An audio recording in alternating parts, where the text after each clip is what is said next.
এই মুহূর্তে আপনাদেরকে দেখাবো হচ্ছে কিভাবে একটি জিমেল অ্যাকাউন্টে প্রোফাইল পিক অ্যাড করতে হয়, প্রোফাইল পিকচার অ্যাড করতে হয়। এই জিনিসটা আমি আপনাদেরকে দেখাচ্ছি। তো এভাবে যখন আমরা একটা জিমেল অ্যাকাউন্ট ক্রিয়েট করব, ক্রিয়েট করার পরে এই যে এদিকে যখন আমরা লগ ইন হয়ে যাবে এটা, তখন এই যে ডান সাইডে দেখবেন এখানে একটা গোল একটা ডান সাইডে একটা প্রথম অক্ষরটা শো হয়ে থাকবে। যেমন আমরা যে অ্যাকাউন্টটা খুলেছি সেটা হচ্ছে MST দিয়ে, অর্থাৎ এম দিয়ে শুরু হয়েছে, এই জন্য এই প্রোফাইলের মধ্যে এম শো করে আছে।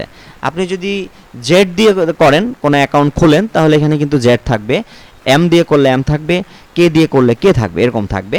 তো আমরা এটা রাখতে চাচ্ছি না, আমরা চাচ্ছি যে এখানে একটা সুন্দর দেখে একটা ছবি এখানে সেট করতে। তো এর জন্য আমাকে কি করতে হবে, প্রথমে লগ ইন হয়ে আমরা ডান সাইডে এটার মধ্যে ক্লিক করব। ক্লিক করার পরে ম্যানেজ ইওর গুগল অ্যাকাউন্ট, এখানে ক্লিক করব।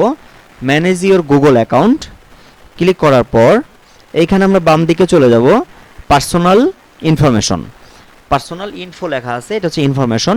তো পার্সোনাল ইনফরমেশনে যাওয়ার পরে এই যে দিকে দেখেন লেখা আছে বেসিক ইনফরমেশন, বেসিক ইনফরমেশনের মধ্যে প্রোফাইল পিকচার, এই যে ডান সাইডে এটার মধ্যে আপনি ক্লিক করবেন।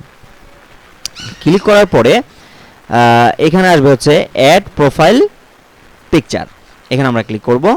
ক্লিক করার পরে আপনি চাইলে দেখেন এখানে বিভিন্ন ধরনের আর্ট দেওয়া আছে, এগুলো সেট করতে পারেন। তো যেহেতু আমরা একটা প্রফেশনাল জিমেল অ্যাকাউন্ট খুলেছি, এক্ষেত্রে আমরা নিজেদের ছবিটাই সেট করতে চাচ্ছি। তাহলে এক্ষেত্রে আমরা চলে যাব কম্পিউটারে, আমাদের কম্পিউটারের মধ্যে ছবিটা আছে স্ক্যানিং করা। তারপর চলে যাব হচ্ছে আপলোড ফ্রম কম্পিউটার।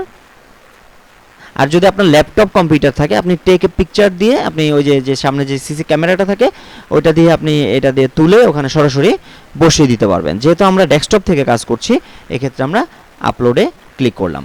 আপলোডে ক্লিক করার পরে এখান থেকে আমাদের যে ছবিটা রয়েছে সেটা আমরা সিলেক্ট করে দিব, সিলেক্ট করে ওপেনে ক্লিক করব। আপনার ছবিটা যেখানে আছে আপনি সেখানে যাবেন, ডেস্কটপ বা ডাউনলোড বা পিকচার কোথায় রাখছেন সেখানে আপনি চলে যাবেন। যাওয়ার পরে ছবিটা সিলেক্ট করে ওপেনে ক্লিক করবেন। ওপেনে ক্লিক করার পরে একটু অপেক্ষা করলে ছবিটা কিন্তু এই যে মাঝখানে যে গোল জায়গাটা, আপনার ছবিটা এই জায়গার মধ্যে থাকতে হবে। এই যে এইভাবে এখন যেভাবে আছে মাথাটা কিন্তু অনেকটা কেটে গেছে, আমরা একটু জাস্ট একটু নামিয়ে দিব, এই যে এতটুকু থাকবে। এভাবে করে আমরা ছবিটাকে সুন্দর মতো সেট করে নিতে পারি। সেট করার পরে নেক্সটে ক্লিক করব, তারপরে সেভ অ্যাজ প্রোফাইল পিকে ক্লিক করব। একটু অপেক্ষা করব আমরা। Profile picture uploaded, already upload হয়েছে। তো আমরা এখানে যদি রিফ্রেশ করি তাহলে দেখব এখানে চলে আসছে। আমরা যদি একটু রিফ্রেশ করি, এই যে রিফ্রেশ করার সঙ্গে সঙ্গে এই যে আমরা এখন দেখতে পাচ্ছি যে অ্যামটা চলে গেছে এবং আমাদের যে প্রোফাইল পিকে যে ছবিটা সেটা কিন্তু এখানে চলে আসছে। তো ধন্যবাদ ZTV অনলাইনের সাথে থাকার জন্য।